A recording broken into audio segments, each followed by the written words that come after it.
Well, welcome. We're right in the last end of the election season, and we have somebody who we want you to take time, understand, get to know. So we'll start with an introduction. Thanks, Al. Ryan Fattman, running for the state senate in November's election. I think the question you always start off with is, why, as a Milfordian, should you vote for me? You've done your homework. Yeah, absolutely. And the easy answer for me is, if you want Massachusetts to be an affordable and an accountable place to live, I'd like your vote. And the reason is, just some experiences I've had as a state representative. I got elected in 2010, got reelected in 2012. I've served on my hometown board of selectmen prior to that for 5 years. And probably like most people, got really frustrated as a local official and consequently as a state representative, watching the way Beacon Hill works. Watching local aid get devastated year after year. In the last 8 years, we've seen local aid decrease by $500 million, and yet the state budget has increased by $7 billion. To me, we should make our communities a priority and a big investment. And at the same time, we've seen reforms that could help us save money and bring back accountability to Massachusetts go out the wayside. For example, I said this last time I was on the show, my wife and I got married a year ago, moved in together. We're surprised. We had to give out our social security number to set up our internet, our cable, and our telephone. And the reason why we were surprised by that is our policies with regards to Massachusetts, where you don't need a social security number for things like welfare, housing, healthcare, any sort of government assistance. In fact, according to the law, you don't need to prove you're a Massachusetts resident. And so when you think about this and you talk about money being wasted and local aid being cut and the budget increasing, there's a tremendous amount of fraud and abuse in the system, and that needs to be cleaned and wiped away with. And the way we get there is by saying common sense reforms. Yes, you must have a social security number to get access to these programs. 36 other states do it. We should too. Putting a photo ID on the EBT card. Now they've started to do that as a pilot program in the law, but it should be a statute, it should be solid. And third, making sure you can't use that card for things like alcohol, tobacco products, lottery tickets, gambling, cruises, tattoos. These are some of the issues that I've been campaigning on reform, and it's the thing that I think Massachusetts residents, especially people from Milford, see on a day-to-day basis. It's what I've heard on the campaign trail, and I'm running to try to change it. Let's take a couple of the thoughts you just brought up. EBT cards. Now, I don't quite understand that if I want to go on an airplane, they won't let me on without a government-approved form of ID. Right. Can't Which, go by the way, is no longer a I was Massachusetts going to say, license. and isn't that all of a sudden now we're being told that very soon we can't use mass licenses for that? Exactly. Yep, very true. But regardless, you sit there and say, wait a minute, if I want to go on a plane, if I want to go into federal buildings, a lot of them won't let me in without an ID. Why is it wrong to say if you want free government aid, the card you use has to have your picture on it? Yeah, I don't think there's anything wrong with that. And I think the emphasis should be, these are good programs. These programs are meant to help people who have fallen on the wayside. I've had the opportunity over the last 7 months since March to knock on 13,146 doors in this district campaigning for the state senate. My shoes are getting worn out, and I will say I am tired. But I get energized by the stories that I hear every single day. And one in particular, I met a woman who had a minimum wage job. And what's even better about this story is that, she was a legal Massachusetts immigrant. She became a United States citizen 11 years ago. It took her 20 years to bring her entire family over to this country from Brazil. And, you listen to her story and how much money she spent and how when she fell on tough times, there was a program there for her, the EBT program, that she could rely on to get up off of her knees because she needed help. That's a great thing. But what she is frustrated by is somebody who comes to the country illegally and is able to get access to these programs when they really shouldn't be able to do that, or when they can get a job that pays lower than the minimum wage and she gets priced out of the market. When I talked to her, she was currently looking for a job. She had lost hers. And I think that those are the kinds of things that everyday people from Milford are experiencing, especially the immigrant population here. And there's a large and thriving immigrant population, and many people who have chosen to become United States citizens or are legally here on a work visa or student visa and just trying to make it. But then they see people who come here the wrong way and they get frustrated by that, as do just everyday Milfordians. And that is something that I think absolutely needs to change. I want to make sure we stop the process of illegal immigration and stop what attracts people. And I think that starts with, putting a photo ID on the EBT card, requiring a social security number so we know that you're a United States citizen or a legal Massachusetts resident. Now, the only downside I've heard that made sense to me was people can't afford an ID. And my question to you, Mr. Legislator, would be, can't you let them go to the DMV? Sure. Right? Yeah. Subsidize it. Put $10 or whatever the registry charges you. Yeah. One time you get your EBT card. Yeah. You got an extra $10 on it. Right. And that can only be used to go get a photo to put on the photo ID. Wouldn't that eliminate it? It would be a good idea, and that's something that I support. I've supported finding revenue to make sure that we can support indigent people who are really unable to necessarily take care of themselves, but could get that access to an ID so that they could use it for voting or for like signing up for welfare programs, whatever it might be. We are a compassionate society, and we always want to help people. That is the greatness of our country. Now again, I just think of my own life. I sign up for PSA, a health program that takes money out pre-tax. They give me a nice little card. I go to the CVS, I can buy prescriptions, I can buy aspirin. If I try buying candy or junk, the card says no. Right. So when people tell me they can't control what the EBT cards are used for, maybe I'm a little slow, but I'm confused. How can you control me not buying a candy bar at CVS with money that's mine? Right. They will bounce it. They'll say, I'm sorry, sir, you can charge these 8 items to your card, but these 3, your candy bar and your coffee, don't qualify. Well, we absolutely can do it. And the real question is political will. Massachusetts is a big state, has a lot of different interests. When you get closer to Boston, they have a totally different opinion than a lot of the people out here. And I would be a state senator that says, well, I respect your opinion in Boston. I'm going to represent the people of my district. And the people in my district are really frustrated by this abuse and this fraud. And that we're going to take measures to put in place to make sure it doesn't happen. Because I've never met somebody who's unwilling to help another American or legal immigrant. Right. Nobody is going to say, I won't buy infant formula for a child who's hungry. Correct. But I don't know that I'm real comfortable paying for his mom or dad to be having a cigarette and some Jack Daniels. Yep.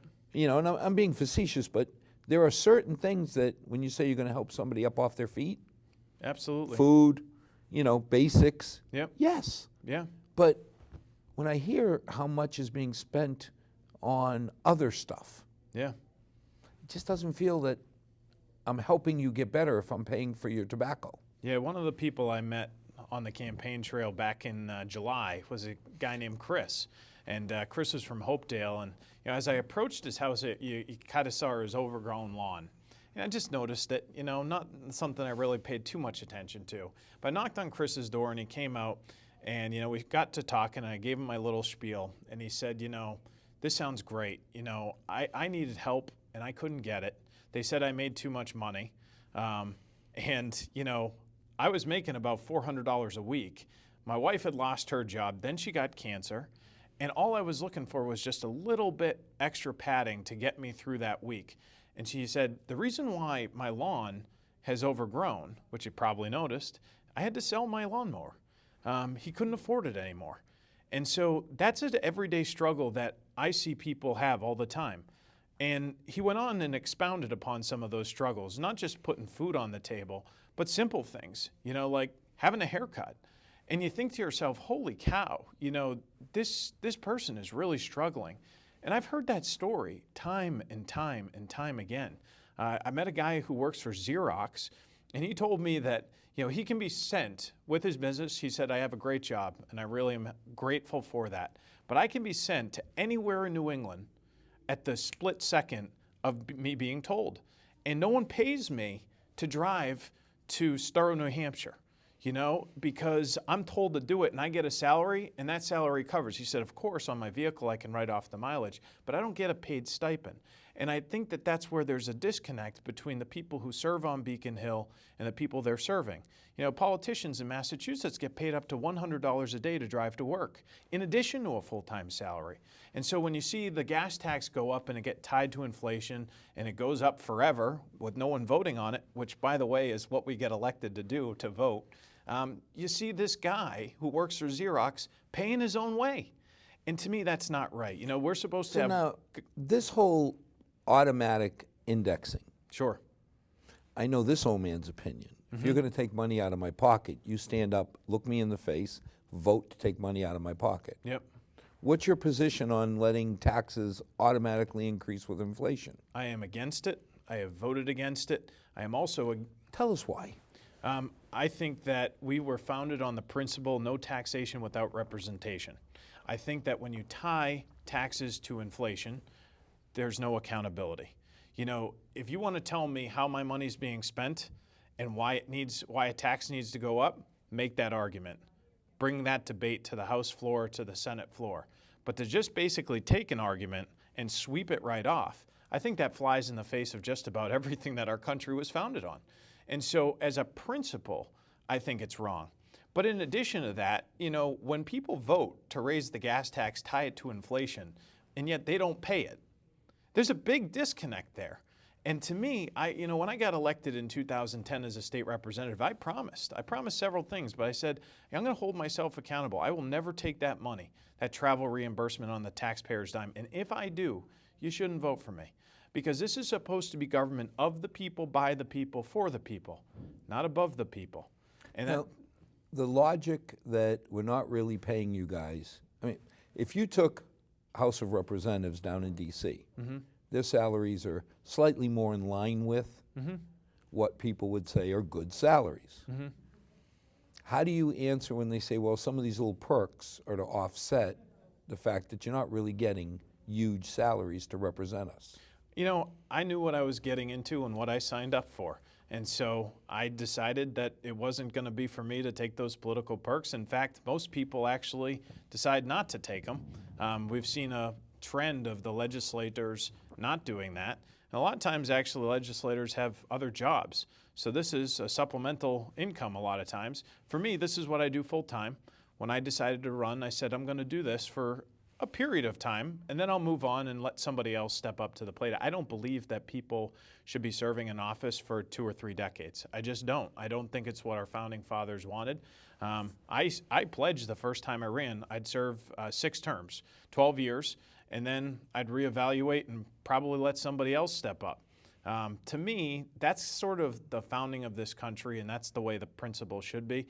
I understand, if you think that the salary needs to be more to get more people interested in the position, well then increase the salary. But I don't think you need to have a law that was on the books that says, when we had horse and buggies and we used to travel into Boston that way, that you should be reimbursed when you travel. It's a disconnect, and I don't think that that's right. Well, I can more see it, we've got our representative, Joe Kennedy. We expect him to have a place in Washington because he's got to live there. But we really don't want him to give up his place in Massachusetts. Correct. So, I can more see some of those perks tying to saying, if you're expected to keep 2 residences. Yeah.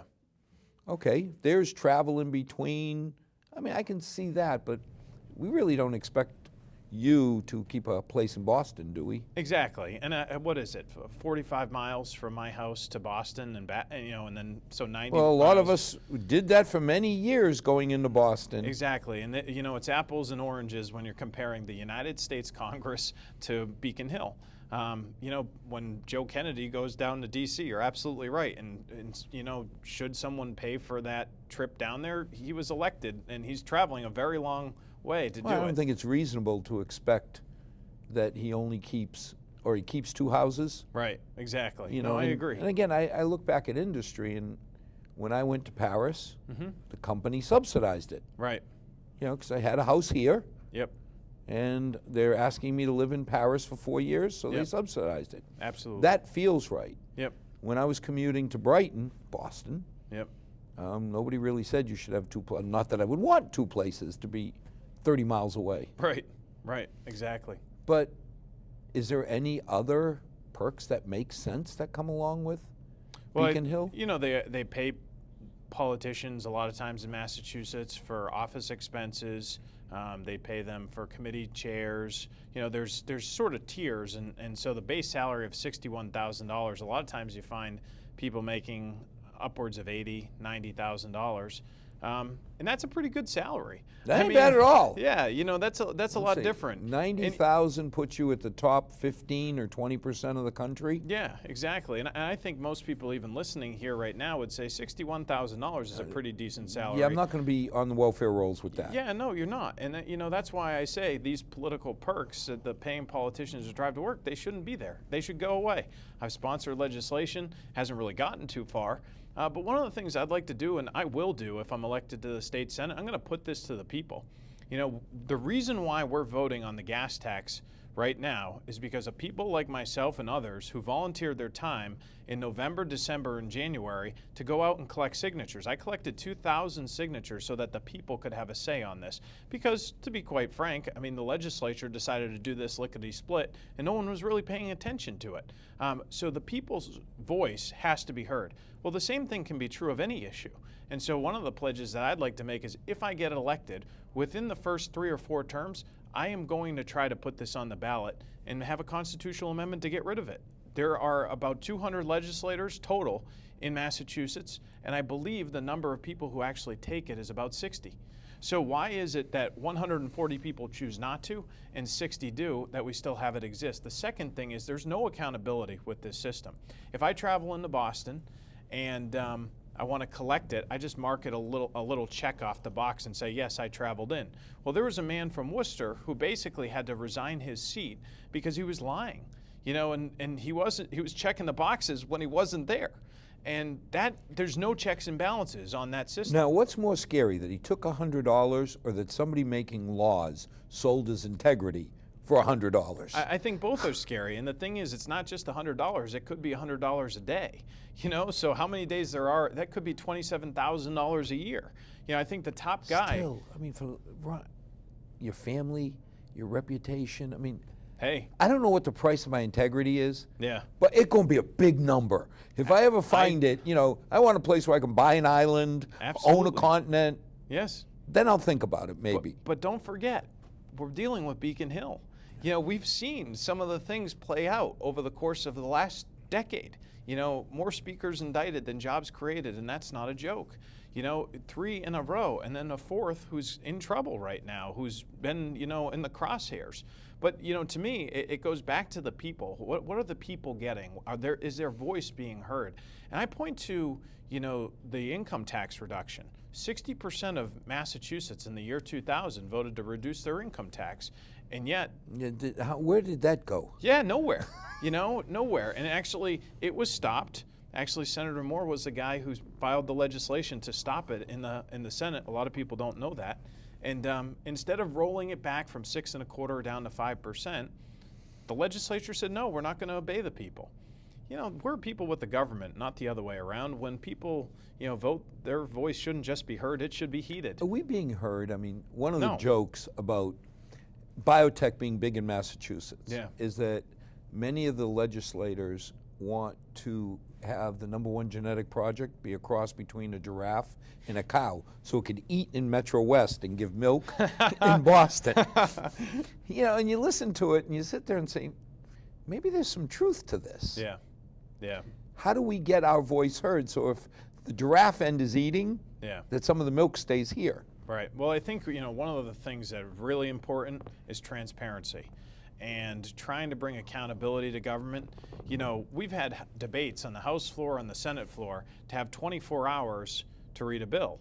And that doesn't exist right now. You don't have 24 hours to read a bill. There's no rule that says you can, or law. There's been rules that say you should have 7 hearings across the state anytime that you want to raise taxes so that you can get input and the ideas of the business community. That's a fantastic idea. Doesn't happen. How about 7 days just to hear what is in a tax proposal, because we just raised taxes by $500 million last summer, and part of that was a technology tax that subsequently was repealed because the business community was never approached about it. Legislature just did it, ignored a lot of people who are saying, wait a minute, you might want to take some time here to really think about this. And then we're shocked when, there's all this uproar from the business community and said, this is going to be a devastating tax. It's going to hurt jobs. It's going to hurt families. We're going to have to lay people off. And of course, had these rules been in place that most people vote against, to say 24 hours to read the bill, 7 days, to see anything in a tax proposal, hearings across the state, doesn't happen. And that's, I think, what people get really disappointed by.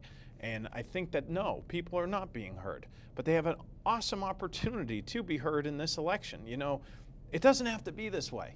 That's the thing. We have these things called elections, and on November 4th, people can go in there, and if they're happy with the way things are, then I'm probably not the guy to vote for. But if they think we can do better, if they think it's commonsensical to put, a photo ID on an EBT card, or even more, require that you must have a social security number to sign up for a welfare program or health care or whatever it might be, then I think we can do a lot better, and I'd ask for their vote. Because Massachusetts has to do better. There's a lot of people depending on us as elected officials to try to get to that next step where it's an affordable and accountable state. That's exactly what I want to try to do. Rumor Central tags you to some of this nasty campaign advertising, only because it's picking on your opponent, so they assume it comes from you. How do I put this? I mean, I'm being mean, but I'm going to ask you. Sure. Are you behind any of this nasty mail I'm getting? If I had that kind of money, I probably wouldn't be sitting here in politics right now. No. And, I don't believe anything nasty has come out about my opponent. I know Representative Fernandez has had some things come at him. I got one that kind of attacked both sides of, John and Dick. But, a lot of people are looking at this saying, well, it must be coming from the two opponents. Yeah, right. Well, no, I believe it comes from the Massachusetts Fiscal Alliance, and, that's a 501c. They're not Milford, right? They're not Milford, no. Okay. And you're not behind it? Nope. 501c4, no coordination. If you coordinate with those types of groups, you go to jail. No, I think what people, all kidding aside, people just want a straight answer. Yeah. Are you running for what you can do? Or hey, my opponent sucks, I suck less, so vote for me. Oh, yeah. Yeah. No, and when you see these, I can't understand half of them. Because you hear about, well, this person voted against the technicality. Maybe you can explain some of the bills that, get up, amendments get put on. Yeah. And it seems like they're put on just to further political agendas. Sure. Well, just going to the topic of mail, I just sent out a piece of mail a few days ago. It just was a nice one. And it was very nice. And I haven't done anything negative. Senator Moore and I disagree on things. He voted to raise taxes. I voted no. He voted to, make sure that gas tax was indexed to inflation. And Ryan, I have no problem with disagreements amongst gentlemen. Absolutely. Amongst ladies and gentlemen. Sometimes when you see the stuff that isn't us, it's not Milford. To be mean-spirited has never won anybody that I know of in Milford. Yeah.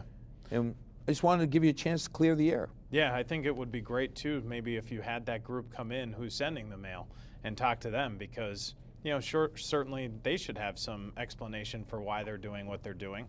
But in general, I think that accountability, transparency in government is a good thing. As you were talking about some of the procedural stuff, and what happens a lot of times on Beacon Hill are games, political games, and you see that on an elections bill where I would support voting with ID, so that you have to have an ID when you show up to the polls. I think it's pretty common sense. I think most people think that's common sense. Well, we propose an amendment to the elections bill, and the clerk, someone from the legislature will object to it. The clerk will say, oh, this is beyond the scope of the bill, and we can't do this. And so you sit there and you scratch your head and you say, well, how is it that vote with ID is beyond the scope of vote of an election bill to vote? And so, that's, I think, where some of these issues are coming from.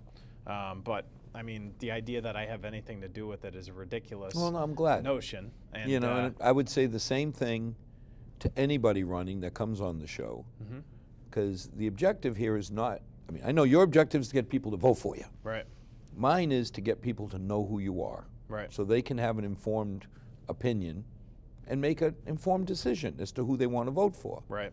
When I see negative stuff hitting Milford, its technical term is poo. Yeah. And I just don't like poo landing on my front yard. Right. So I'm glad that you have nothing to do with it. And It you've makes me not feel seen better. anything negative from me. No, I saw the nice one you sent. Said no benefits for illegal immigrants. That's what I've been campaigning hard on. Making sure Massachusetts is not Taxachusetts, because I think that's the direction we're heading. Especially, Martha Coakley is the Democratic nominee now, and she's the Democrats' candidate. She says technically it's not illegal to be illegal in Massachusetts. Well, Charlie Baker and I have totally different ideas. It is illegal to be illegal in Massachusetts. And when people come here illegally, of course we want them to become United States citizens if they can, just the right way. And we shouldn't be belaboring the subject by, or even slowing it down by offering benefits to people who shouldn't be here and giving no incentive to become aren't we U.S. pulling citizens. people in? Let me put you on the spot. Again, I'll be mean. Should we give a discount to illegal aliens' children to go to our universities? No. Period. I mean, and there's been votes on that in the legislature. I've voted no. I have that on my mail pieces saying I have a no. problem saying if there's a kid, an American citizen from Rhode Island, wants to go to UMass, they'd be better off saying I'm illegal. Yeah. Let me pay in-state rates, because if they admit they're from Rhode Island or from New York or outside whatever sphere, we're going to charge them full rates. Yeah. I just can't get over that I would put somebody not American ahead of somebody American. Right. Yeah. No, That makes sense to me. it is very common sense. This is a principle that I think, we have to build our society upon, that, when you're a resident of Massachusetts legally living here, you come first. And I think there's a lot of people who don't feel that way. They Well, don't feel like they've been first. I don't doubt that when my grandfather came here, they asked him, you want to work? He probably said, I don't know. You want to eat? He goes, yeah, work. He understood. Yeah. If he wants to eat, he works. He's here legally, he goes through the motions, and then he's a good citizen. Right. To me, there doesn't seem anything wrong with that formula. Yeah. No, I agree with that completely. And I think, there's another formula that would work well in this state, and that is to try to make sure that, we have some semblance of going back to our healthcare system that we had. There's breaking news today is that it's going to cost the Commonwealth of Massachusetts $1 billion. $1 billion to fix our healthcare problem. But I thought we had a system that worked. We did, and then we changed it. And there's no question about that we changed it. There was a vote on June 19th, 2013. And, some people are going to say, oh, well, it didn't really change much. We were just kind of trying to comply with the standards that the Affordable Care Act set out for Massachusetts. Well, the reality is we could have got a waiver. Massachusetts should get a waiver from the Affordable Care Act, known as Obamacare. It hasn't worked here. It hasn't been a good system. Now, some people say, well, what do you mean it doesn't work here? Because isn't that what we have? Didn't Mitt Romney create this? Didn't the legislature? Well, they created something that was unique to Massachusetts. Don't forget, we had about 95% of the people insured already, maybe a little bit lower, 93% of the people insured, the highest in the country. And we basically insured 4 or 5% of the population to make sure that, if they went to the emergency room, if they needed care, they could get it. And that was the Massachusetts healthcare law. And we supplanted that and changed the standards on June 19th, 2013 and opted out of the Massachusetts plan and into the federal plan. Well, I can tell you my first experience was less than pleasant. Yeah. My mother, who's been in this country legally for 77 years that she's been in this country, she needs a little help. Mm-hmm. And what they told me was she made too much money to qualify. Right. Because she had her Social Security, and then she's got two little pensions, $300 a month each, and it put her $150 over the $2,100 limit. Right. So she's sitting there at $2,300, and they're saying, "Oh, you make too much." Yeah. She just needs somebody to be with her during the day. Yeah. Well, they got to pay $5,000 to $6,000 a month to do that because the new Obamacare game says she makes too much money. Now, how they expect a person who's worked her whole life, paid into the system her whole life, never taken unemployment or welfare? I mean, I don't know how their math works, but 6,000 or 5,300 doesn't go into 2,300 very easily. No. You know, so, I mean, luckily we take care of it. She's in our family. We take care of her, but that's not a trivial amount. I mean, you know, you start saying $5,000 a month. Yeah. $60,000 a year is not trivial. No, definitely not. But Obamacare is supposed to be better? No. Yeah, it's you know, unfortunately, there's been victims everywhere. You have the first victim who lost their insurance, who were promised they could keep it. You have the second victim who've seen their premiums go up, and then the third who's seen their deductibles go up. And you know, it's just not good, and it didn't have to be this way. And it's a huge difference between Senator Moore and I. He voted to make it this way, and I said, let's keep the plan we have. But wait a minute, he was one of the architects of the Massachusetts one that worked, I thought. Would have been nice to keep it that way, but he voted on June 19th. It might have been a different date in the Senate. In the House, it was June 19th, 2013, but we voted to change it. We voted to increase the standards. Deval Patrick came out and said that the people who had health insurance for 6 years under the old standards, who lost it, he said, well, they're just free riders, that their insurance was no good. So it was good for 6 years, but all of a sudden when we voted to implement the Obamacare Affordable Care Act system, it was no longer good. That's a ridiculous notion. And you know, I think that that's the kind of approach that people like Deval Patrick, Martha Coakley, Senator Moore have taken, and it's not good for Massachusetts. And we need to do what's good for Massachusetts. That is something that I will always have a principle in hand. So what do you do to change it? I think you get a waiver. I think that that's the most important thing. But You what need does a that governor. mean to the common people? They hear a waiver. Sure. Basically says, you know, you have a standard under the Affordable Care Act that you should meet, and the governor of the Commonwealth says, we don't want that standard. We're going to go back to the standard we had, so we want a waiver. Get us out of it. And the governor requests it. You know, Governor Patrick has not requested a full waiver in the Commonwealth of Massachusetts. I know Charlie Baker will. And, you know, Charlie Baker is a friend of mine. I've known him since 2008. He ran in 2010. Unfortunately, he was not successful, but I think he'd be a great governor. And I think he gets it a lot, especially with healthcare. The guy's a former CEO of Harvard Pilgrim Health Insurance. But at the same time, it's not just about healthcare. He understands, you know, how to run a state. He's been in state government. He has great experience in that. And he's looking for partners along the way in the legislature who are going to help him implement an agenda that says you must have a Social Security number to sign up for these programs, or, you know, trying to keep taxes down. He just laid out a plan today about how to cut business taxes and to keep Massachusetts more affordable, more accountable, and business friendly. And it hasn't been this way. We've had, you know, job losses. You know, some people will say, oh, well, the economy is getting a lot better. I would suggest to those people that they haven't been on the streets, you know, that they haven't really talked to the people, gone to their door. Because I can tell you, there's not a lot of people who are feeling great about Massachusetts standing right now. In fact, there's a tremendous amount of frustration out there with the way our state has been led. And that's the kind of the reason why I go and listen to the people. I think it's incredibly important. You know, you can show up at events, and that's nice. And I think tonight we're doing the Taste of Milford, which will be exciting. But at the same time, you know, a lot of people can't afford to go to that event. And so you have to go to those people who are kind of lost, you know, who don't necessarily have kids in the school system or who don't necessarily show up at town meeting, who definitely don't go to selectmen's meetings. They're kind of in the muddle of Massachusetts, and that they deserve a voice too. And they work very hard to make a living here.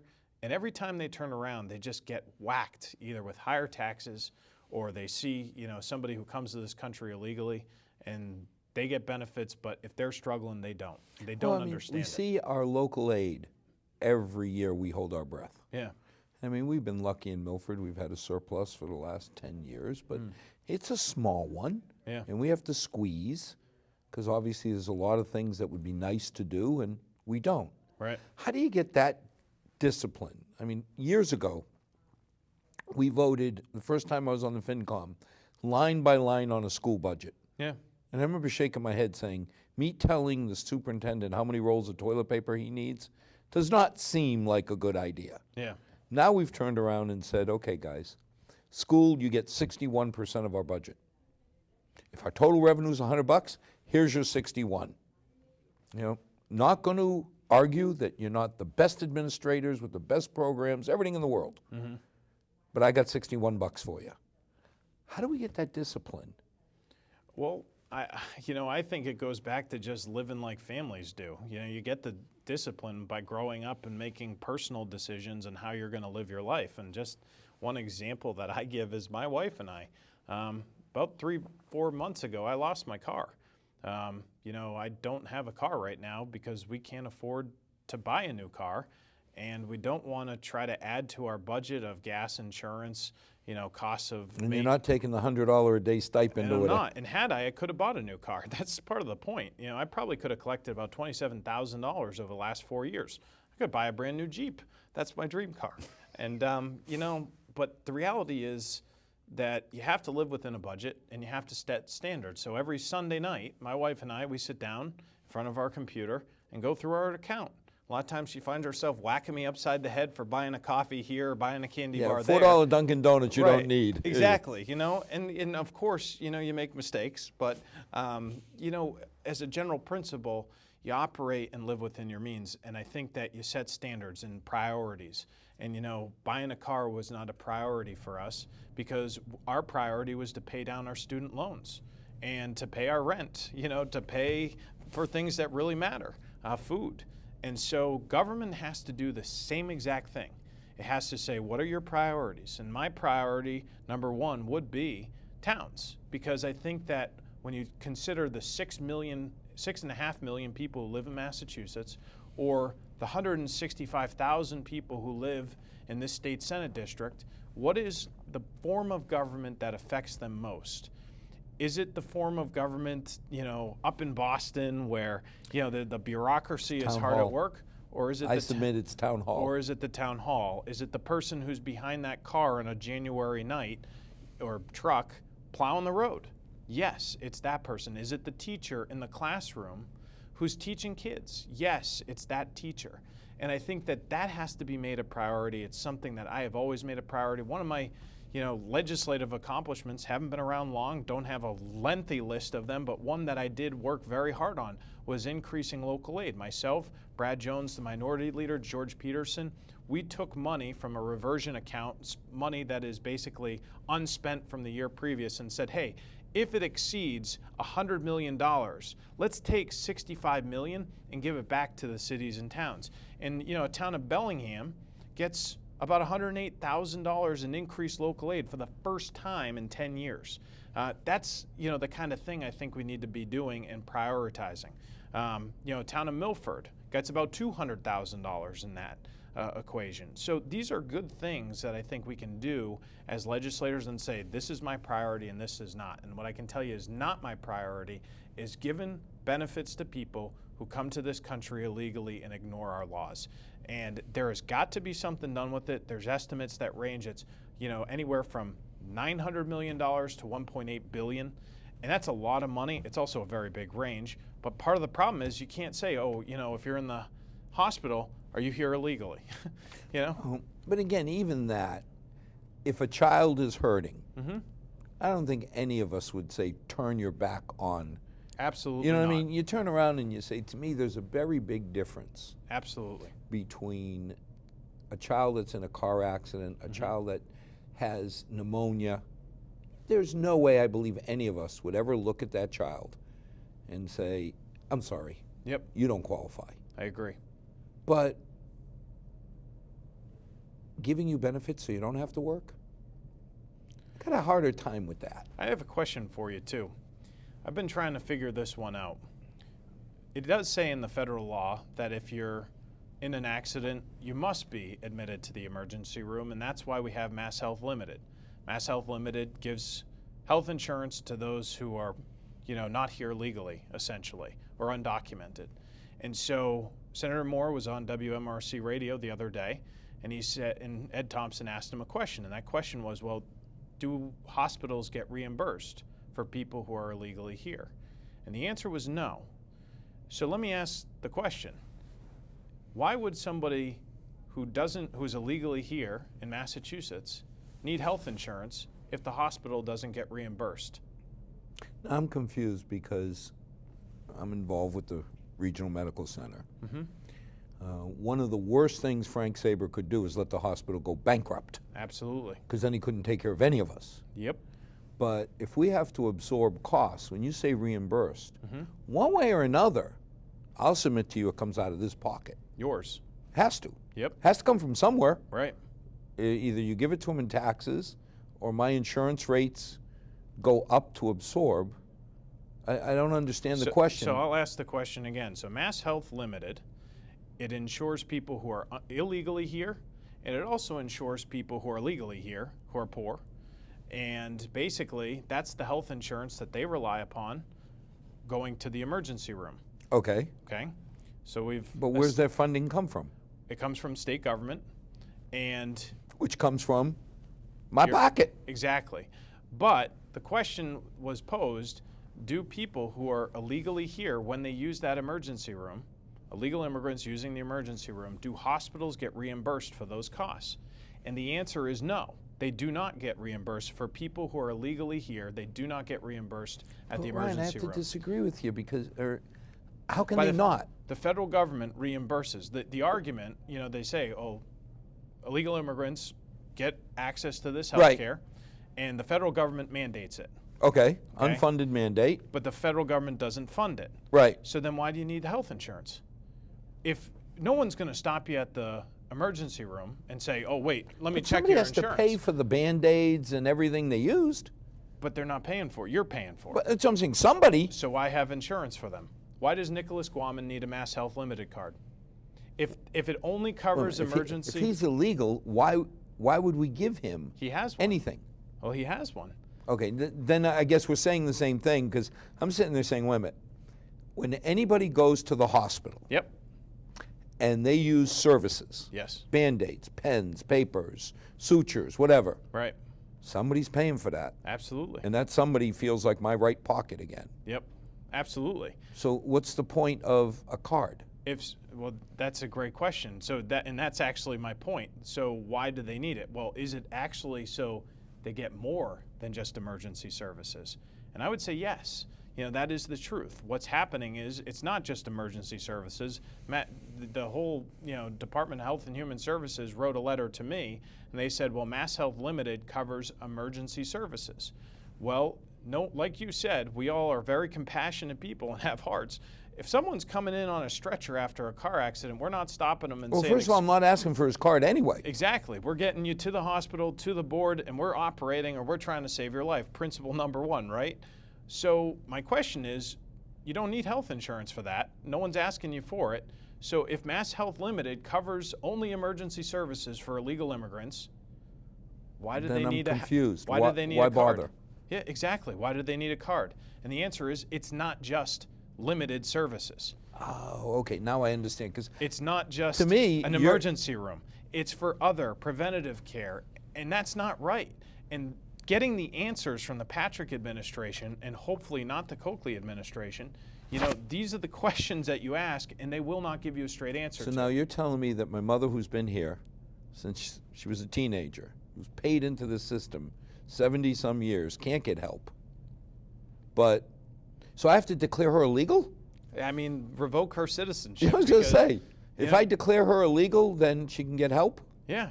I mean, it doesn't make any sense. This letter, just to reiterate and clarify, Mass Health Limited is supposed to cover people who are legally in the United States who have an emergency. And yet, if you have an emergency and you go there to the hospital, Frank Saber will never turn his door closed. No one's turning you away. So why would you need insurance otherwise? You don't.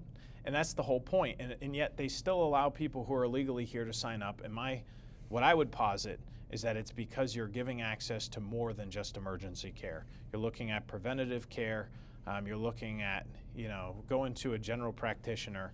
And to me, when people are struggling in this country and not having access, Lori Burrows from the town of Webster, she lost her health insurance for 4.5 months. She couldn't see a doctor, and yet somebody who comes to this country illegally, they get to. I just don't think that that's right. It's funny because with a name like Alberto Bruns Correia, I do sympathize with people coming to this country, because if somebody hadn't helped my grandfather, I wouldn't be here. Absolutely. But on the other hand, I keep hearing how we can't take care of our special needs kids, our families, and it's hard for me to rationalize because it's a fixed pot of money. Yeah. You're taking X dollars out of my pocket. You are. So if you're not putting it towards Milford families that are legal, yeah, then to me you're taking it away from them. Yeah, absolutely. And we live in a world of limited resources, and that's where we started this conversation. Priorities. What are your priorities? And is it your priority to say we're going to invest in our communities? That's mine. Is it a priority to say we're going to live within our means and not just raise taxes and put more money on the backs of people? That's mine. And is it my priority to say, no, we're going to reform the welfare, healthcare, housing system and say, if you're here illegally, I'm sorry, you're not going to get access to these programs. Go to Rhode Island. Go to New York. Let them take care of you, but not in Massachusetts. There is an American dream here, and if you want to become an American and be put on that pathway to citizenship, absolutely. But see, there again, you just said an American dream. Yeah. You want the dream, be American. Yep. Very simple. Absolutely. My grandparents went through it. I guess all of our great-grandparents are great. You start going backwards, unless you're a Native American. Somewhere along our family, we all have people who went through the legal process. Yeah, and my heart breaks for anybody who, wants to come to this country and get away from a bad situation, or even just, leave a not so good situation where maybe they don't have a job to get a job. I sympathize with people like that, but at the same time, I look at people who I've met on the campaign trail, knocking on their doors, really struggling, and they have to be the priority. Talk to me about kids. Our future. Yeah. Our children. It's one of the reasons why I decided to get involved. I kind of joked with people that I was nervous about my children, or perhaps even my children's children. Now I kind of feel nervous for myself and my own generation. And one of the things that makes me sad is how few people from my generation step up to the plate. I think there's also this sort of expectation, and I find it to be very disturbing, that when you choose to run for office, if you choose to run against somebody who's been there for a while, that's not acceptable. Who are you? Well, I'm a person with ideas, and I have every right to run. And without people running, there's no accountability. If Senator Moore had no opponent, and he voted to raise taxes, he'd basically say it's fine. I must be doing a great job. There's no opposition to me. Voting to raise his own travel reimbursement. It's our right as Americans. Absolutely. But there is a, I don't know if it's a glass ceiling or what it might be, but there's a group of people out there who will say, oh, well, you might be a little bit too young, or you might be a little bit too inexperienced. And there's a lot of young people out there who face that, and they say, oh, well, why would I get involved? And then they see the flyers that you talked about before that get, are pounding people. And they say, well, why would I want to get involved in that negativity? I can tell you, if you were behind nasty mail coming into my yard, yeah, I don't think I'd be talking to you. Yeah. And that's why I brought it up. The one legitimate question I can see somebody asking is, okay, new versus established. Are we giving up a lot of not having somebody who's been in the seat forever, putting a new guy in who has to learn all the ropes, but you're not that new anyway. I've been there for 4 years. The ropes aren't too difficult to learn, and you get bounced against them a lot. How do you answer the question, if somebody, not to say, why are you trying to take somebody's job, because the last time I looked, nobody owns those seats. Well, the people do. The people do, not the politicians. But if somebody was to say, Ryan, why would I choose you over somebody who's established in that role? What would you say? I think it's about voting record. You know, I think you have to look at people and how they vote. And over the last 4 years, has Senator Moore made it more expensive or more affordable to live here? The answer is he's made it more expensive to live here. Has there been any reforms with regards to illegal immigration and trying to stop access to those benefits? And the answer is he's voted against reforms that would kind of shut the door, and like requiring a social security number. The answer is of the people, by the people, for the people. Who fits that more? Somebody who, basically has voted to double their own travel reimbursement and who takes that political perk, or somebody who said no, because it's not right, and it's more supposed to be with the people that don't get that. And I think that that's what a lot of people kind of look at in evaluating things. Senator Moore has done good things. There's no question about that. And I've tried to do good things as well. I mentioned the local aid amendment that we were able to get through. We like local aid. And actually, he and I worked very hard to try to get a law passed together called Michael's Law, where, a young man had passed away in my hometown of Sutton. And we wanted to make sure that schools had emergency response plans. Those are things that we work on and we'll work on, and I'll work with anybody. I don't care party affiliation, conservative, liberal, whatever. If you have good ideas, I want to work with you. But at the same time, what's your big vision for Massachusetts? And if your big vision is, getting $100,000 for the town of Milford out of a budget of $38 billion, I rather concentrate on trying to bring taxes down, getting jobs back here, and talking about the 165,000 people who live in this district who have a hard time finding a job. And Senator Moore has not made it easier for businesses to do business here, period. Part of that tech tax was his idea, like implementing that. He also voted against requiring the 7 days to examine a tax increase, looking at the proposal, and then had to kind of sheepishly repeal it. And that's the kind of government, that I think we've gotten. It's not the kind of government we deserve. People deserve a lot better than that. And the last point I'd make is, you had mentioned new versus experienced, right? You could also put that in terms of past versus future. Senator Moore's had a great career. He's been in politics for 44 years. At what point do you say, it's time to pass the torch? And I think it is time to pass the torch. I think that I'm looking forward. I'm not looking backward. And that is the question of this campaign, whether we choose to move forward or look backward, whether people want Massachusetts to be more affordable and accountable, or whether they want to stay with the status quo. And I think that the status quo is no longer good and no longer acceptable, and it needs to change. On a more local, personal note, Sure. people in Milford like to see their legislators. Sure. We like to see you around, Yeah. taking part in our kids' stuff, in our cultural stuff. Yeah. What kind of a rep would you be for Milford? Great. I love that question. One of the things I've done as a state representative is go back to the people, to their doors, when I've had the opportunity. In free time on a Friday, I'll knock on people's doors, just like I would when I'm campaigning, and say, what you thinking about? A lot of times they'll invite me in, sit me down at the kitchen table, and just say what's on their mind. But attending events, absolutely. In fact, if I'm able to find the funding, I'd love to open an office in this town, and have a constituent office so that people can come in and they can see me when they need me, have set office hours. And I think that's one of the advantages of John Fernandez. He's a lawyer in town, so people know if you want to find him, go to his law office. The same thing could be true about the state senator. I don't believe there's ever been a state senate office in the town of Milford. I'd love to see that happen. We had one for Richie Neal. Congressman. Yes. Yep.